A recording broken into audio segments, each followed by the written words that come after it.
আজকের মজা করা না কালকের জন্য চিন্তা, কোনটা বেশি দরকার? শুরু হলো গল্প টাইম।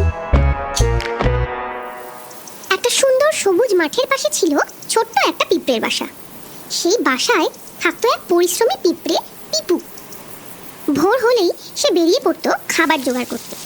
একটা ছোট্ট চালের দানা পেলেও পিপু খুশি হয়ে কাঁধে তুলে নিত। প্রচণ্ড রোদ, প্রচণ্ড গরম, তবুও পিপু থামতো না, কারণ সে জানতো আজ কষ্ট করলে কাল আর কষ্ট হবে না। ঠিক পাশের গাছের ডালেই থাকতো এক ফড়িং ভাই। তার জীবন একেবারে উল্টো। সে সারা দিন গান গাইতো, বাঁশি বাজাতো আর নাচতো, খুব মজা করত। ফড়িং কখনো কাজ করতো না, পরিশ্রমও করতো না, আর খাবার জমিয়ে রাখার কথাও ভাবতো না। একদিন ফড়িং ভাই দেখলো পিপু একটা বড় গমের দানা টেনে নিয়ে যাচ্ছে।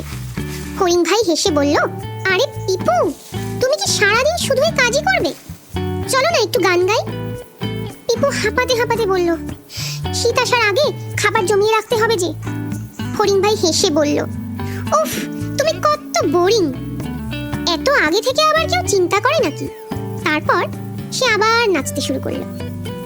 ধীরে ধীরে গরম শেষ হলো, এলো ঠান্ডা শীতকাল। চারদিকে শুধুই ঠান্ডা হাওয়া বইতে লাগলো। গাছের পাতা শুকিয়ে গেল, মাঠে আর কোনো খাবার নেই, কিন্তু পিপুর ঘর ভর্তি খাবার। আর অন্যদিকে ফড়িং ভাইয়ার অবস্থা তো খুব খারাপ। সারা দিন ঘুরেও সে একটুও খাবার পেল না। খিদেতে তার শরীর কাঁপতে লাগলো।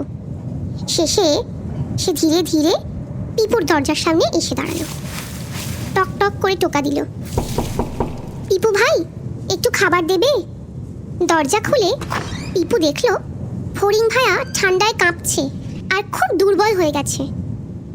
পিপু একটু চুপ করে রইল, তারপর ভেতর থেকে কিছু খাবার এনে ফড়িং ভাইয়াকে দিল। ফড়িং ভাইয়া চোখে জল নিয়ে বলল, আমি তোমাকে নিয়ে হাসতাম, আর তুমি আজ আমাকে সাহায্য করলে। পিপু মুচকি হেসে বলল, বন্ধুকে বিপদে সাহায্য করতেই হয়, কিন্তু মনে রেখো, শুধুই আনন্দ করলে চলে না, ভবিষ্যতের জন্যও প্রস্তুতি নিতে হয়। ফড়িং ভাইয়া মাথা নিচু করে বলল, আমি বুঝেছি বন্ধু, এবার থেকে আমি আর সময় নষ্ট করব না। তাই বন্ধুরা, সুখের দিনেও ভবিষ্যতের জন্য প্রস্তুতি নেওয়া উচিত। রূপকথার গল্পের ঝুলি। যদি তোমার এই গল্প ভালো লাগে তাহলে লাইক করো, শেয়ার করো আর সাবস্ক্রাইব করতে ভুলো না।